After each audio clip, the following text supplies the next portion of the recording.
पीछे आर्तनाद से दोनों भुजा उठा करके श्री जयदेव महाप्रभु के कृत गीत गोविंद को गा रहा हो।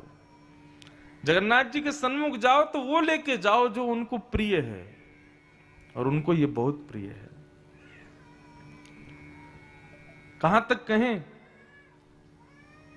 जगन्नाथ जी, एक बार पुजारियों ने भीतर मंदिर में जाकर के देखा कि श्री जगन्नाथ जी के वस्त्र जो हैं वो फटे हुए हैं और जगन्नाथ जी के मुखमंडल पर मानो जैसे किसी ने कोई घाव कर दिया हो, इस प्रकार के चिन्ह बने हुए हैं। पुजारी जी ने जाकर के प्रणाम किया, बोले हे जगदीश, आपके वस्त्र कैसे फट गए, आपके मुखमंडल पर ये आकृतियां, ये निशान कैसे, मानो जैसे कोई कटीली वस्तु से काट दिया हो, ये ऐसा भाव क्यों दिखाई दे रहा है? जगन्नाथ भगवान बोले मैं क्या करूं, एक माली है, उसकी बेटी गीत गोविंद का पाठ करती है, और कहां करती है? फूल के बगीचे में जाके करती है। अब फूल के बगीचे में जाकर के पुष्प तोड़ते हुए, फल तोड़ते हुए गीत गोविंद गाती है, तो गीत गोविंद सुनने के लिए मैं उसके पीछे चला जाता हूं। अब फूल के बगीचे में लग रहे हैं कांटे, लेकिन वो गीत गोविंद इतने भाव से गाती है कि मुझे यह भी अनुभव नहीं होता कि कांटा मेरे वस्त्रों को फाड़ रहा है, मेरे मुखमंडल पर आकृतियां बना रहा है, मुझे घाव दे रहा है। मुझे तो उसका स्वर अति प्रिय है, इसलिए मैं सुनने के लिए उस बगीचे में चला जाता हूं। पुजारियों ने कृपा करके उस माली की कन्या को फिर मंदिर में बुलाया, और मंदिर में बुला करके उसको ये बात बताई। तब से उसको कहा कि आज के बाद तुम बगीचे में मत गाना है इसको। क्यों? जगन्नाथ जी को कष्ट हो जाता है। तुमको जब भी गीत गोविंद गाना हो मंदिर में आके गाना, क्योंकि गीत गोविंद व्यक्ति कहीं भी गाए, जगन्नाथ जी एक क्षण के लिए सही उस स्थान पर निश्चित प्रकट होते हैं सुनने के लिए। ये गीत गोविंद की सामर्थ्य है। आप लोग अभी नहीं समझोगे, जब तक गीत गोविंद को गाओगे नहीं ना जगन्नाथ जी के सन्मुख जाके, तब तक आपको यह अनुभव नहीं होगा। कई विषय ऐसे होते हैं वो अनुभव के ही विषय होते हैं, वो कहने सुनने के विषय नहीं होते। मैं कितना भी कहूं रसगुल्ला मीठा होता है, कैसा मीठा? गन्ने जैसा मीठा। गन्ना कैसा मीठा? चीनी जैसा मीठा। चीनी कैसी मीठी? गुड़ जैसी मीठी। अब मैं मीठा मीठा मीठा मीठा कहता रहूं, कितने भी उदाहरण दूं, आपका मुख मीठा नहीं होगा। मुख मीठा कब होगा? जब रसगुल्ला खाओगे। ठीक वैसे ही ये जयदेव महाप्रभु के कृत गीत गोविंद है, ये रसगुल्ला के समान है। इसको जब तक गाओगे नहीं ना, और जगन्नाथ जी के सन्मुख नहीं गाओगे, तब तक आपको इसका सुख पता नहीं चलेगा। अद्भुत है गीत गोविंद। भक्तमाल में श्री नाभाजी महाराज वर्णन करते हैं कि गीत गोविंद से दो फायदे होते हैं। पहला तो बुद्धि तीव्र होती है व्यक्ति की, और दूसरा उपयोग है गीत गोविंद का कि गीत गोविंद गाने से ता सुनवे राधा रमण अवस पधारे। श्री भक्तमाल जी के छप्पे में श्री नाभाजी कहते हैं कि गीत गोविंद का पाठ कहीं भी हो, कोई भी गा रहा हो, उसको सुनने के लिए श्री राधा रमण जी जरूर आते हैं। ऐसे प्रिय श्री जगन्नाथ जी के धाम से पधारे पूज्य महाराज जी, बारंबार आपको प्रणाम करता हूं। आइए हम लोग कथा प्रसंग में प्रवेश करें। आज जगन्नाथ जी के भाव से कथा को प्रारंभ कर रहे हैं। बोलो वृंदावन बिहारी लाल की जय, श्री गोवर्धन नाथ की जय। भगवान ने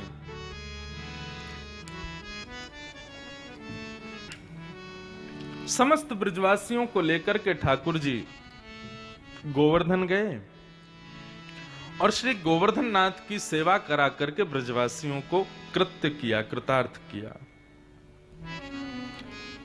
बंधुओं देखिए, यहां पर भगवान ने इंद्र की पूजा बंद करवा दी। इस बात से क्या समझ में आता है? ठाकुर जी को इंद्र से कोई ईर्ष्या थी, ऐसा नहीं है। लेकिन ठाकुर जी को हमारी बड़ी चिंता है। यदि हम किसी असद जगह पर जाते हैं तो ठाकुर जी को लगता है कि भाई तुम कितना व्यर्थ समय गवा रहे हो, धन गवा रहे हो, सब कुछ गवा रहे हो एक व्यर्थ स्थान पर जाकर के। आजकल लोगों की स्थिति ऐसी हो गई है, मुझे कहने दीजिएगा, कि कहीं अगर ज्ञान बांटा जा रहा हो तो खरीदने वालों की संख्या 5 या 6 होगी। कहीं पर वैराग्य बांटा जा रहा हो तो खरीदने वालों की संख्या 1 या 2 होगी। लेकिन कहीं पर टोना टोट के बांटे जा रहे हो तो खरीदने वालों की संख्या 5 लाख भी हो सकती है। मतलब स्थिति यह हो गई है कि व्यक्ति ज्ञान नहीं चाहता है, एक सही राह पर चलने की दिशा नहीं चाहता है, शॉर्टकट चाहता है कि मैं कैसे भी अपने गंतव्य पर पहुंच जाऊं। श्रम करना हम चाहते नहीं। कलयुग में स्थिति इतनी बिगड़ गई है महाराज, देव को सीधा सीधा पूजन करने में अब तो हमारी रुचि रही नहीं। अब तो कोई उल्टा सीधा तरीका बताओ, उससे हमारा आनंद बढ़ता है। किसी की निंदा नहीं है, लेकिन मैं निंदा यहां पर किसी की नहीं, श्रोताओं की कर रहा हूं। हम मानव अपनी ही कर रहा हूं कि हम लोग ऐसे क्यों हो गए हैं। ठाकुर जी के नाम पर बिल्कुल भरोसा नहीं है, ठाकुर जी की सेवा पर, ठाकुर जी हमको क्या देने वाले उस पर भरोसा नहीं है। हमको किसी और के भाव से कोई क्रिया करने पर ही भरोसा क्यों है। अरे जीवन में कष्ट सबके आता है, ये दुखालय है। आपको लगता होगा व्यासपीठ पर बैठे हैं महाराज जी, इनको माला पहनाओ, इनको शॉल उड़ाओ, ये परम सुखी हैं, इनसे ज्यादा सुखी कोई नहीं होगा। ऐसी बात नहीं है। इस पृथ्वी पर कोई भी ऐसा व्यक्ति नहीं है जो सुखी हो। सबके जीवन में कोई ना कोई कष्ट या दुख बना ही रहता है। अब उन कष्ट दुखों के निवारण के लिए कोई ना कोई उपाय पूछना, तरीके पूछना, फिर उसमें क्या करना चाहिए, कैसे करें कैसे करें। वास्तविकता बता दूं आपको, सब खेल विश्वास का है। यदि औषधि डॉक्टर ने दी है लेकिन आपको औषधि पर भरोसा नहीं है, तो वो औषधि कितनी भी महंगी हो, रोग दूर नहीं होगा। लेकिन डॉक्टर पर भरोसा है, 1 रुपए की दवाई दे रहा है तो वह दवाई भी असर करेगी, क्योंकि भरोसा है। सूरदास जी महाराज कहते हैं, दृढ़ इन चरणन केरो भरोसो, श्री वल्लभ नख चंद्र छटा बिन सब जग माही अंधेरो, साधन और नाहिया कली में। कलयुग में केवल एक ही साधन है कल्याण का, वो है भरोसा। लेकिन स्थिति ये हो गई है, हमने ठाकुर जी के नाम को छोड़ दिया, ठाकुर जी की सेवा को छोड़ दिया, ठाकुर जी की सुंदर कथा लीलाओं के गान को छोड़ दिया, अन्य अन्य चीजों को करने में हमारा भरोसा बढ़ गया है।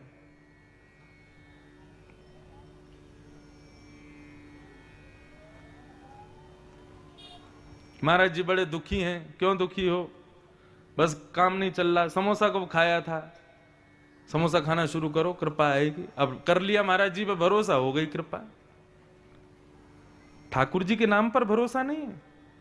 एक कथा सुना रहे हैं, श्रीमद वल्लभाचार्य जी की गृहिणी जब गर्भवती थी, एक दिन अपने घर में कोई क्रिया कर रही थी, बहुत ध्यान से सुनना।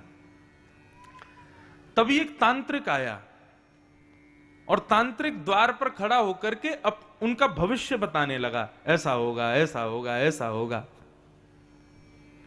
तभी उस तांत्रिक ने देखा कि ये गर्भवती हैं, इनको बता देता हूं बेटा होगा कि बेटी। तो बताना ना चाह करके वो चाहता था कि ये मुझसे पूछें। तो कई सारे भविष्य के भाव बताए, तो श्रीमद वल्लभाचार्य जी की गृहिणी ने ऐसी सहज भाव में पूछा, मैं गर्भवती हूं, बताओ बेटा होगा कि बेटी। तो उस तांत्रिक ने बता दिया, बोले मां बेटा होगा, लाओ दक्षिणा दो। अब बेटा होगा सुन करके बड़ी प्रसन्न हो गई, जाकर के थोड़ी दक्षिणा दे दी और वो तांत्रिक वहां से चला गया। अब श्रीनाथ जी विराजते थे, उनकी सुंदर सामग्री, नवनीत प्रिया जी की सुंदर सामग्री तैयार करके रसोई घर से सिद्ध करके बढ़िया सामग्री जैसे ही ठाकुर जी को भोग में पहुंचाई, भोग में पहुंचाने के बाद में पर्दा करके कपाट बंद करके भोग के समय पर बाहर आए, तभी अंदर गर्भगृह से जोर की आवाज आई। अंदर जाकर के देखा तो क्या पाया, सारी सामग्री फैली हुई है, सारे बर्तन गिरे हुए हैं, कुछ भी ठाकुर जी ने स्वीकार नहीं किया। श्रीमद् वल्लभाचार्य जी आए, आकर के जब उन्होंने देखा तो देख करके सामग्री गिरी पड़ी है। अब सामग्री कई बार गिर जाती है, प्रसाद भोग लगाते हैं, कई बार गिर जाता है, लेकिन आज वल्लभाचार्य जी कह रहे हैं कि आज कुछ अनुचित हुआ है। उनकी गृहिणी बोली क्या हो गया? बोले ये जो सामग्रियां गिरी हैं इसको देख करके लग रहा है ये गिरी नहीं है, गिरी गई हैं, ठाकुर जी ने स्वीकार नहीं किया है। एक तो होता है अपने आप गिर जाए, उसका भाव अलग दिखता है, लेकिन ये सामग्री स्वयं नहीं गिरी है, ये ठाकुर जी ने गेड़ दी है। ठाकुर जी ने तुम्हारे हाथ का बना ये भोग स्वीकार नहीं किया है, और ये इस बात का प्रतीक है कि तुमने ठाकुर जी के प्रति अविश्वास प्रकट किया है। मतलब आज कुछ हुआ था, तब उनकी गृहिणी ने बताया, बोले एक तांत्रिक आया था, उससे मैंने पूछ लिया कि बेटा होगा कि बेटी।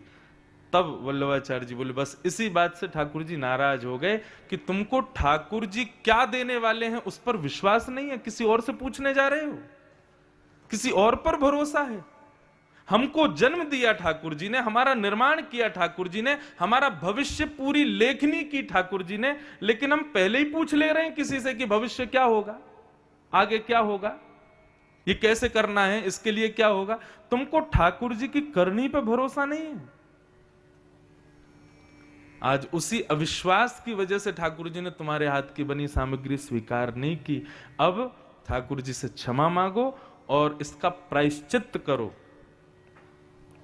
तब उन्होंने ठाकुर जी से क्षमा मांगी, प्रायश्चित किया। प्रायश्चित करने के बाद जब पुनः सामग्री पधराई तब ठाकुर जी ने स्वीकार की। आज हमारी स्थिति ऐसी हो गई है कि सीधे सीधे नाम पर, सीधे सीधे ठाकुर जी पर हमको भरोसा नहीं है। हमको दुनिया भर की चीजें चाहिए करने के लिए, तब जाकर के हम अपने कार्य की सिद्धि मानते हैं। अब तो स्थिति ये हो गई कि जब मुझसे लोग मिलने आते तो मुझसे भी पूछते हैं क्या करें महाराज जी, घर में अशांति चल रही है, हम क्या करें। तो मैंने भी आजकल 2-3 चीज बना ली हैं। मैं भी उनको बोल देता हूं, मैंने कि सुनो एक काम करो, क्या ठाकुर जी के चरणों में फूल चढ़ाना। बोले अच्छा। फूल चढ़ाने के बाद उस फूल को ले जाके अपनी अलमारी में अंदर रख देना। ऐसे ही, कोई है नहीं, मैं ऐसे ही बोल देता हूं, अपनी अलमारी में धर देना। मैंने कहा फिर क्या करना है? बोले फिर नित्य सुबह उठ करके स्नान ध्यान करके और श्री कृष्ण गोविंद हरे मुरारे हे नाथ नारायण वासुदेव ठाकुर जी का स्मरण करके इस मंत्र का गान करना है और उस फूल को हर 5 दिन में प्रणाम करना है। अब चाहिए ऐसे ही सही, भगवान का नाम तो गाएगा कम से कम। और बताऊं 5-6 लोग तो आ भी गए, महाराज जी हमारे घर में सब ठीक हो गया, बढ़िया। मैंने बहुत बढ़िया, लगे रहो। विश्वास मन में होना चाहिए, और यदि वो विश्वास केवल हरि के नाम में हो गया ना, किसी वस्तु की आवश्यकता नहीं है। अरे भरोसा करो ठाकुर जी पर। अगर यहां से उतरने में मैं गिर जाऊं, इसमें भी यही भाव रखो ठाकुर जी ने कुछ सोच के रखा होगा, कुछ किसी कारण से ही गिरा होगा। अब उसमें अपशकुन देखना, अरे ये नहीं किया था, वो दिया नहीं जलाया था, अम्बे मैया नाराज हो गई हैं, गणपति को कल मैंने लड्डू नहीं दिया इसलिए वो नाराज हो गए, कल मंगलवार था मैंने बोले वो हनुमान जी को भोग नहीं लगाया, सोमवार के दिन शंकर जी को वो नहीं किया। अरे कोई देव ना, उन पे 8 अरब जनता है पूरे भारत में, पूरे विश्व में, आपसे ही फर्क पड़ रहा है बस। आप लड्डू नहीं चढ़ाओगे तभी शंकर जी नाराज हो रहे हैं बस। कोई देव इतना खाली नहीं बैठा कि हमारे किसी कृत्य से वो नाराज हो जाएं। ठाकुर जी को राजी रखो, सब राजी हो जाएंगे। और ठाकुर जी राजी किसमें है? केवल प्रेम में। उनसे प्रेम करो बस, सब राजी अपने आप। कुछ करने की जरूरत नहीं है, नाम पर भरोसा कर लो बस, नाम पर विश्वास कर लो बस। लेकिन वो हमसे होगा नहीं। और वही क्रिया अगर मैं 5 काम करके बता दूं, वहां जाना, वहां पर गड्ढा खोद देना, वहां अंदर जाके एक पौधा लगा देना और ये कर देना, उसके बाद नाम गाना, तो गा लोगे, लेकिन सीधा सीधा नाम नहीं गवेगा व्यक्ति से। ये स्थिति हो गई है हमारी। भरोसो दृढ़ इन चरणन केरो। सूरदास, नेत्र नहीं है सूरदास जी के पास, लेकिन अपने जीवन को ऐसे आनंद में जीते हैं। कोई पूछता है कि सूरदास तुमको ठाकुर जी ने नेत्र नहीं दिए? सूरदास जी बोले बड़ी कृपा है ठाकुर जी की जो मुझे नेत्र नहीं दिए। क्यों? बोले संसार को ठाकुर जी ने नेत्र दिए और नेत्र देकर के कहा तुम्हारी जिम्मेवारी तुम्हारे ऊपर, कहीं गड्ढा आवे तो संभल के चलना, कहीं ऊंचाई आवे तो संभल के पैर रखना। लेकिन मेरे नेत्र छिना लिए ठाकुर जी ने, मेरे नेत्र मुझसे दूर करके कहा अरे सूरदास बाकी सबको नेत्र दिए, मतलब उनके जीवन की जिम्मेवारी उनकी है, लेकिन तेरे जीवन की जिम्मेवारी मेरी है। मैं आज तक कभी गिरा नहीं। क्यों? क्योंकि मेरी लाठी पकड़ करके श्याम सुंदर चलते हैं। दुनिया अपनी आंखों से देख के चलती है, लेकिन मेरी आंख तो श्याम सुंदर है। ऐसे सूरदास केवल भरोसा है ठाकुर जी के ऊपर। हम दो दो आंखें वाले हैं, तब भी ठाकुर जी के उस रूप का दर्शन नहीं कर पाते। और श्री सूरदास जी महाराज नित्य श्रीनाथ जी का दर्शन करने जाते हैं, और जैसी पोशाक पहनी, जैसा मुकुट पहना, जैसी माला पहनी, सूरदास जी वैसा पद गा करके सुना देते हैं। आज ठाकुर जी का श्रृंगार ऐसा है। एक दिन गोसाई जी ने चतुराई की और श्रीनाथ जी को कुछ नहीं पहनाया, केवल एक कॉपीन पहना करके खड़ा कर दिया। बोले ये सूरदास मुझे लगता है कि ये ना पहले से सोच के आते हैं कि आज पीतांबरी का वर्णन करूंगा, मुकुट का वर्णन करूंगा, ऐसी मालाओं का वर्णन करूंगा, और संभवतः हम वही पहना देते हैं। आज एक काम करता हूं, आज श्रृंगार ही नहीं करूंगा श्रीनाथ जी का, आज वस्त्र ही नहीं पहनाऊंगा, आज देखता हूं सूरदास क्या गाएगा। और जैसे सूरदास जी आए, कपाट खोले गोसाई जी ने, बोले सूरदास कुछ सुनाओ, आज ठाकुर जी कैसे लग रहे हैं? नेत्र नहीं है सूरदास जी के। सूरदास जी बोले आज तो ठाकुर जी बहुत ही प्यारे लग रहे हैं। बोले कैसे प्यारे लग रहे हैं? बोले नहीं, आज और दिनों से भी ज्यादा प्यारे लग रहे हैं। बोले कैसे लग रहे हैं, बताओ तो। सूरदास जी बोले आज हरि देखे नंगम नंगा, मोतिन माल गले उर साजे, छवि के उठत तरंगा, आज हरि देखे नंगम नंगा। गुसाई जी मंदिर से निकल के आए, सूरदास को प्रणाम किया। सूरदास तेरे भाव को प्रणाम, तेरे विश्वास को प्रणाम। हम नेत्र होते हुए भी ठाकुर जी को नहीं देख पाते हैं, तुम बिना नेत्रों के ठाकुर जी को देखते हो।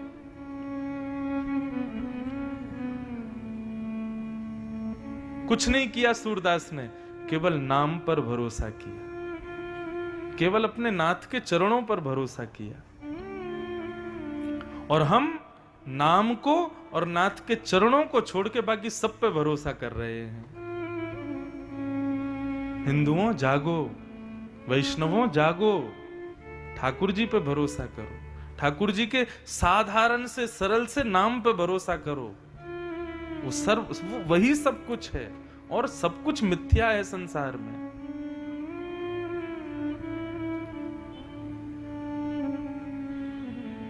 साधन और नाहिया कली में, जासो होत निवेरो, भरोसो दृढ़ इन चरणन केरो, भरोसो दृढ़ इन चरणन।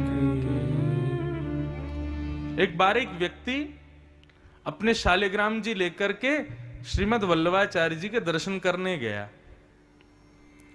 अब कई लोग ठाकुर जी ऐसे रखते हैं अपने पास में, तो वो व्यक्ति जो था, एक उसका छोटा सा बटुआ था।